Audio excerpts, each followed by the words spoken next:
Hey everybody, it's Father Casey, the pastor of the Epiphany of Our Lord Church, and I welcome you once again to our YouTube channel, The Fourth Magi.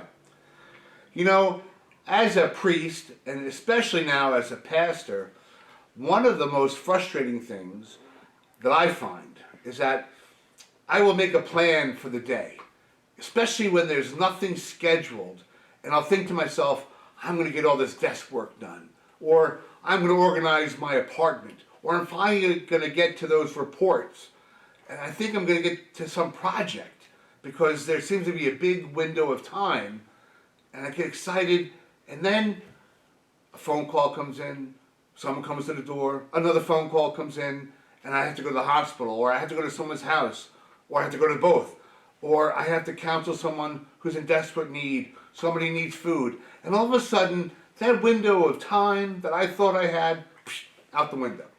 And I thought, wow. And I get frustrated, and I kind of get angry, and I get annoyed when people are like, Father, can you help me? And I'm thinking to myself, you know, I had other plans today. I don't say that to them, but in my mind I'm thinking it, because I had other plans. And so often, it's kind of a private joke between God and myself. I make plans, and God laughs. That's actually a Jewish saying, but it's true. And I find it happens to me over and over and over again. Well, in this week's gospel, Jesus, as we heard last week, you know, he's been busy healing, preaching, and exorcising a demon. But after he's done in the synagogue, he goes to Peter's house. And they're probably going to have some lunch. It's been a busy morning.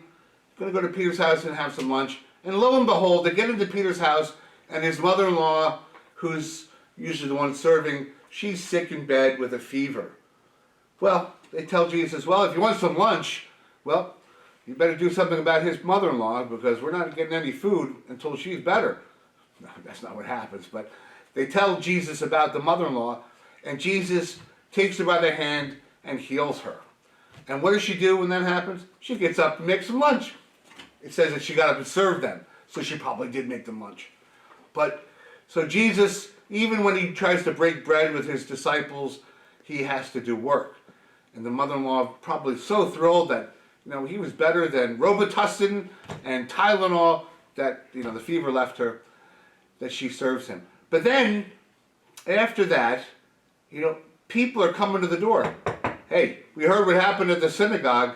Can you heal my friend?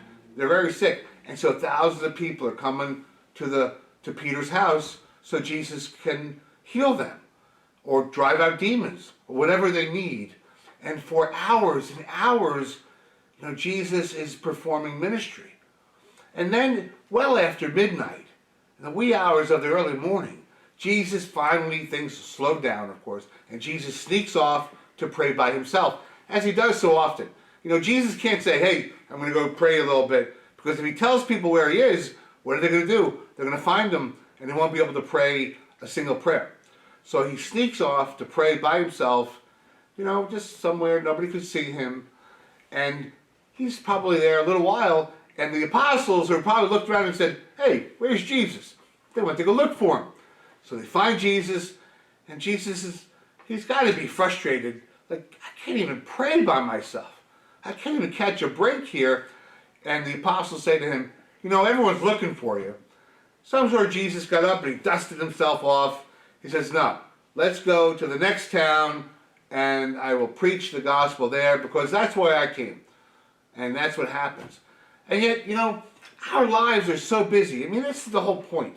You know, I had to reflect as a priest that, do I have a right to be frustrated with people when my time isn't really my time? It's God's time. And if I'm going to be God's priest, well then my time is to be used for other people.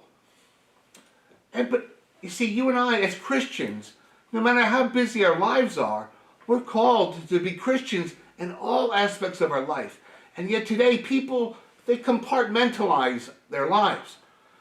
Family life is over here. Work life is over here. Church life is over here. Friends life are over here. And never the two shall meet. But as a Christian, we're called to integrate all those aspects of our lives as a Christian. We're not just supposed to be a Christian in church, singing hymns and praying and going hallelujah. We're supposed to be Christians not only in church, but in our families, in our places of business, with our friends. And that's where it gets kind of dicey for some people. Like, well, I don't really want my religion to mix with my work, to mix with my friends, because there might be problems.